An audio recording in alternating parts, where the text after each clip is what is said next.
You budget, you save, you work overtime. And every month the same feeling hits you at 2:47 in the morning when you can't sleep. No matter what you do, you'll never get ahead. That feeling, it's not laziness, it's not bad luck. It's code, mental code, running in the background of your mind like software you never chose to install. Every financially free person you admire, they face that same code. The difference, they learn to see it, debug it, delete it. Your money problem isn't money. It's the invisible operating system controlling every financial decision you make. And you inherited it between the ages of 6 and 14 from people who were just as trapped as you feel right now. By the end of this, you'll know exactly which lines of code are sabotaging you, where they came from, and how to rewrite them. Sarah went from avoiding her bank account for 31 days straight to building her first emergency fund in 90 days. Same income, different operating system. Most people think their thoughts are theirs. They're not. Your mind is running software. Code written when you were 7 years old, sitting at a kitchen table, watching your mom cry over bills. Or when you were 12 and your dad said, "We can't afford that," for the 100th time with that look on his face. Those moments, they weren't just memories. They were lines of code being written into your subconscious. And now at 34, every time you see a price tag, that code runs. Every time you think about asking for a raise, that code runs.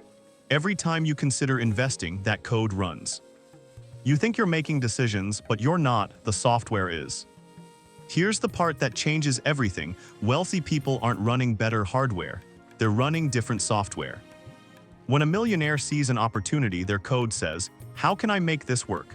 When you see the same opportunity, your code says, "People like me don't get opportunities like this." Same situation, different operating system, different life. Financial freedom isn't about what you earn. It's about what you believe you deserve to earn. And most of those beliefs, you didn't choose them, you inherited them. Between ages 6 and 14, your brain was a sponge. Every comment about money, every worried look, every fight your parents had about bills, your subconscious was taking notes, building your financial operating system. If you grew up hearing money doesn't grow on trees, or rich people are greedy, or will never get ahead, those became lines of code. Not suggestions, code, instructions your brain follows automatically. Here's what most people miss. Your parents didn't mean to program you for struggle. They were running their own inherited code. Poverty programming passed down like DNA, generation after generation. The people who break free, they're not smarter, they're not luckier. They just learn to see the code. And once you see it, you can rewrite it. Your financial operating system runs on 3 core commands, and at least one of them is sabotaging you right now. Command 1, the scarcity loop. Every time money comes in, your brain immediately calculates what's going out. Rent, bills, emergency buffer, there's never enough, that's the loop. Money in, fear out, on repeat. Millionaires run different code. Money in, opportunity calculation, what can this dollar become? Command 2, the unworthiness firewall. This is the command that stops you from applying for better jobs, from negotiating raises, from starting that side business. It whispers, "Who do you think you are?" It's not your voice. It's inherited code from someone who felt the same way 30 years ago. Command 3, the self-sabotage function. This is the sneakiest one. Every time you start making progress, something happens, you overspend, you quit, you forget to follow through. Your subconscious isn't trying to hurt you, it's trying to keep you safe. Safe in the financial reality it was programmed to expect. If your code says we struggle, and suddenly you're not struggling, your brain sees that as danger, and it brings you back to baseline. Back to broke. Sarah, 29, elementary school teacher, salary $48,000, credit card debt $6,200. She woke at 3:18 every Tuesday, heart racing. Same thought, I'm going to die working and still be broke. She avoided her banking app for 31 days straight. When she finally opened it, $89 until payday, 13 days away. The panic wasn't about the number. It was about the program running in her head. This is who you are, this is all you'll ever be. Thursday, her coworker mentioned a financial freedom workshop. Sarah's first thought, that's not for people like me. That sentence stopped her cold. People like me. Where did that come from? She traced it back. Age 9, her mom crying at the kitchen table after losing another job. Her dad saying, "We're not the kind of people who get ahead." 9-year-old Sarah wrote that code, "People like us don't escape." And for 20 years, that code ran her life. She decided to try something that terrified her: debug the code. Day 1, she wrote down every limiting belief about money, 12 beliefs, all inherited. Day 4, belief number 3, "If I make more money, I'll just lose it anyway," she asked herself. Is this true, or is this my parents' fear? Realized her parents said this after every windfall. It wasn't truth, it was trauma. Day 9, noticed every time she got paid, she immediately spent on emergencies that weren't emergencies. Self-sabotage function, keeping her at the financial level her code expected. Day 14, rewrote command 1, old, "There's never enough." New, "I'm learning to make enough." Day 30, first month she didn't wake at 3:18 in panic. Code was changing. 6 months later, debt down to $1,800. Emergency fund, $1,200. Negotiated $4,200 raise, first time she'd ever asked. The biggest change, mental. She opened a savings account she'd been too scared to start. Started a tutoring side income, $400 a month. Not because she learned new skills, because she deleted the belief that she wasn't allowed to grow. Her friend asked, "What's different? You seem lighter." Sarah, "I stopped running someone else's program." You can't change what you can't see, so we start by making the invisible visible. Week 1, identify your inherited codes. Write down every belief you have about money, don't filter, just write. Then ask, whose voice is this? Most of your beliefs aren't yours, they're inherited.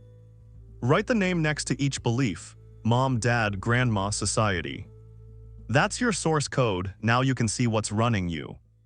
Week 2, debug the scarcity loop. Every time you feel financial anxiety, pause, ask, what am I afraid of and whose fear is this? Trace it back, that fear has a source, usually age 6-14. Once you see where it came from, it loses power. Week 3, rewrite the commands. Take your most damaging belief, the one that's cost you the most opportunities. Now rewrite it not with toxic positivity, with evidence. Old code, I'll never be financially free. New code, I'm learning to build financial freedom one decision at a time. Your brain can't argue with learning, it's factuals you are learning. Week 4, install new patterns. Pick one financial action you've been avoiding, one that scares you. Do it small version. If you've never had savings, open an account and put in $20. Not about the amount, about proving to your subconscious that you're capable. Each time you take action your old code said you couldn't, you're overwriting the program. Here's what nobody tells you about financial freedom: it's not about the money first, it's about the frequency. You're broadcasting scarcity 24/7, every thought, every decision, every time you see a price tag and flinch. That frequency attracts scarcity back to you, not because the universe is magic, because you're making scarcity-based decisions. Wealthy people operate on a different frequency, abundance, not because they have money, they had the frequency first, the money followed. When you shift your mental code, your frequency shifts, and suddenly, opportunities you never saw before become visible. That job posting you would have skipped, you apply. That raise you would have been too scared to ask for, you negotiate. That side business you convinced yourself you weren't capable of, you start. Same world, different frequency, different results. Sarah didn't become a millionaire overnight. She became someone who thinks like one, and that changed everything. Right now, you're at a choice point. You can close this video and go back to running the same code, the same financial operating system that's kept you exactly where you are. Or you can decide today is the day you stop inheriting other people's poverty programming. You don't need permission to rewrite your code, you need courage. Courage to look at the beliefs you've been running, courage to see where they came from, courage to choose different ones. Financial freedom starts in your mind, not in your bank account. Rewrite the code, change the frequency, transform your life. Comment code rewritten if you identified at least one inherited belief you're deleting today. If you're ready to stop running poverty software, the video on screen shows you the exact 90-day protocol to build millionaire-level financial discipline. Not just mindset, but the daily actions that make it real. Like this video, share it with someone still trapped in scarcity programming they didn't choose. Subscribe because every week I bring you the mental frameworks that financially free people use to stay free. Become a member for exclusive deep dives on debugging your financial operating system and installing wealth consciousness that actually lasts. Drop in the comments, what's the one money belief you just realized you inherited? Let's rewrite our code together. Because the life you want is on the other side of the program you're running. Change the code, change your life.